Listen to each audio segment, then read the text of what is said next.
Hello दोस्तों, स्वागत है आपका अपने ही यूट्यूब चैनल किस्से कहानियों की ऑडियो लाइब्रेरी पर। आज हम जो कहानी सुनेंगे उसका नाम है लाल फूलों वाला पेड़। तो चलिए शुरू करते हैं आज की कहानी। रतनगढ़ के राजा स्वरूप सिंह विद्वान एवं वीर ही नहीं थे, वरन न्यायप्रिय और दयालु भी थे। उनकी प्रजा सुखी और संपन्न थी। उनके राज्य में पशु पक्षियों पर भी कोई अत्याचार नहीं कर सकता था। एक रात उन्होंने अनोखा सपना देखा। किसी जंगल में बहुत बड़ा और घना पेड़ था। उस पर बड़े सुंदर लाल लाल फूल खिले हुए थे। जब उसकी शाखाएं हिलती तो ऐसा लगता जैसे वह झूम झूम कर नाच रहा हो। उसकी पत्तियां आपस में जब टकराती तो मधुर ध्वनि निकलती। राजा ने ऐसा अद्भुत पेड़ कभी नहीं देखा था। पूरा जंगल संगीतमय हो रहा था। अचानक पेड़ ने झूमना बंद कर दिया। राजा को ऐसा लगा जैसे वह उदास हो गया हो। उसने राजा से कहा, मैं बहुत दुखी हूँ राजन, क्या आप मेरी मदद करने नहीं आएंगे? तभी राजा की आंख खुल गई। राजा ने सपने पर कोई ध्यान नहीं दिया, किंतु रात और फिर कई रातों तक लगातार उन्होंने वही सपना देखा। पेड़ उन्हें बार बार मदद के लिए बुला रहा था। राजा ने सोचा, इस सपने में अवश्य कोई सच्चाई है, तभी यह मुझे बार बार दिखाई पड़ रहा है। उन्होंने मंत्री को भी सपने के बारे में बताया। अगले दिन घोड़े पर सवार होकर राजा और उनका मंत्री पेड़ की तलाश में निकल पड़े। कई दिन बीत गए पर उन्हें वह वृक्ष नहीं मिला। आखिर दोनों निराश होकर एक पेड़ के नीचे बैठ गए। अचानक एक चिड़िया उनके सामने आकर फुदकने लगी। राजन, आप परेशान लग रहे हैं, क्या मैं आपकी कुछ मदद कर सकती हूँ? राजा ने चिड़िया को अपने सपने के बारे में बताया। चिड़िया चहक उठी, बोली, राजन, उस पेड़ से तो मैं अक्सर बातें करती हूँ, पर बेचारा बड़ा दुखी है। चलिए मैं आपको वहां ले चलती हूँ। यह कहकर वह घोड़े पर ही बैठ गई। थोड़ी देर में राजा उस निराले वृक्ष के सामने खड़े थे। वाकई वह पेड़ बहुत सुंदर था और लाल फूलों से लदा हुआ था। उसकी शोभा देखते ही बनती थी। राजा को देखते ही वह खुशी से झूमने लगा। राजा उस पेड़ को निहारते ही रह गए। थोड़ी देर बाद पेड़ ने कहा, प्रणाम महाराज, मैं जानता था कि आप अवश्य आएंगे। इस पर राजा ने प्रश्न किया, तुमने मुझे क्यों बुलाया है? पेड़ बोला, महाराज, यह लाल फूल सिर्फ आज तक ही रहेंगे। कल सूरज निकलते ही तेज गड़गड़ाहट के साथ एक भयानक जीव उड़ता हुआ आएगा। उसका आगे का हिस्सा पक्षी की तरह है और पीछे का पशु की तरह। उसकी चोंच बड़ी नुकीली है। अपनी चोंच से वह मेरे सारे फूल पत्ते एक एक कर नोच डालेगा। देखते ही देखते मैं बिन फूल पत्तों का हो जाऊंगा। अब भी जब कभी वह अपनी चोंच से मुझे नोचता है तो मुझे बहुत दर्द होता है। मैंने आपको इसीलिए बुलाया है कि आप अब उस दुष्ट पक्षी को मारकर मेरी रक्षा करें। पेड़ की दुख भरी कहानी सुन राजा बोले, अब चिंता छोड़ दो, मैं तुम्हारी सहायता अवश्य करूंगा। उसे ढांढस बंधाकर राजा पास के ही एक अन्य पेड़ के नीचे विश्राम करने लगे। राजा ने देखा कि जंगल खूब हरा भरा था। वृक्ष फल और फूलों से लदे हुए थे। राजा ने भी कुछ फल खाए। अचानक राजा के मन में एक विचार आया।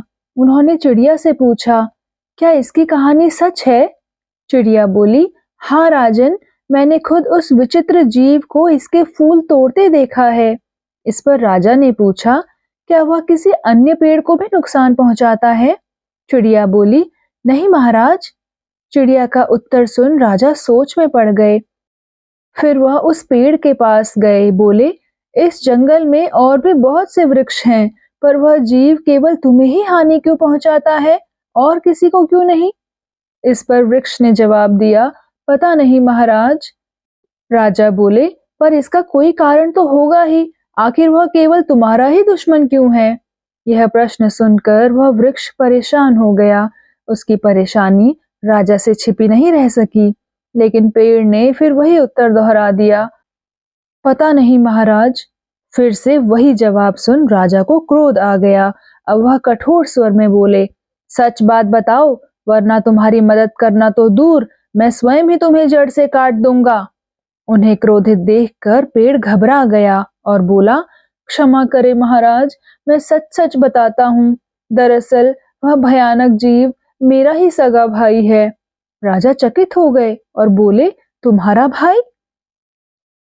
इस पर उस वृक्ष ने अपने पास ही एक ठूंठ की ओर इशारा किया और कहा, 2 साल पहले इस ठूंठ पर मेरी ही तरह लाल फूलों वाला एक हरा भरा पेड़ था, पर उसके लाल फूलों के अंदर एक सुंदर सा सफेद फूल भी खिलता था। वह सफेद मोती की तरह दमकता था। जो भी इधर से गुजरता उस पेड़ की, यानी मेरे भाई की प्रशंसा करता। कोई कोई तो यह भी कहता कि दोनों में सफेद फूल वाला ही ज्यादा प्यारा लगता है। इस कारण मैं अपने भाई से ईर्ष्या करने लगा था। एक दिन दोपहर में एक साधु आए और मेरी छांव तले लेटकर विश्राम करने लगे। मैं बड़ा खुश हुआ कि वह मेरे भाई पेड़ के नीचे नहीं लेटे। उस दिन बड़ी गर्मी थी। गर्मी के कारण साधु को नींद नहीं आ रही थी। मैंने अपनी एक शाखा को नीचे झुकाकर उन पर हवा की। एक पत्ते से उनका पसीना पोंछ दिया। उन्होंने आंख खोलकर देखा और फिर गहरी निद्रा में सो गए। जागने पर साधु प्रसन्न होकर बोले, मैं कई दिनों से सो ना सका था, आज जाकर मेरी नींद पूरी हुई। मैं तुम्हें वरदान देना चाहता हूँ, तुम जो भी पहली इच्छा मन में करोगे वह पूरी हो जाएगी। और इसके बाद वह पेड़ अचानक चुप हो गया। फिर जरा देर के बाद वह फिर से बोला, पता नहीं महाराज, मेरे मन में कहाँ से एक भयानक विचित्र जीव का चित्र आ गया। मैंने इच्छा की कि मेरा भाई वैसा ही हो जाए। पलक झपकते ही गड़गड़ाहट हुई और एक भयानक अट्टहास सुनाई पड़ा। मेरी कल्पना सच हो गई थी। मेरे पेड़ भाई की जगह एक ठूंठ रह गया था, जो अब एक भयानक जीव बनकर मेरे ऊपर मंडरा रहा था। उसका रूप देखकर मैं घबरा गया। यह सब देखकर वे साधु महाराज क्रोध से गरजे और बोले, दुष्ट, तूने मेरे वरदान का अपमान किया है, तुझे इसका दंड भुगतना होगा। मेरा भाई अपनी नुकीली चोंच से मुझ पर प्रहार करके मेरे फूल नोचने लगा। मैं दर्द से कराह उठा। मैं चिल्लाया, महात्मा जी, मुझे इस मुसीबत से बचाइए, मुझे क्षमा कर दीजिए। इस पर साधु ने कहा, यह तो तुम्हारी इच्छा का ही परिणाम है। यह कष्ट तो अब तुम्हें भोगना ही पड़ेगा। मैं रोने लगा, स्वामी जी, मुझसे यह दर्द सहा नहीं जा रहा है और मुझसे अपने भाई का यह भयानक रूप भी नहीं देखा जा सकता।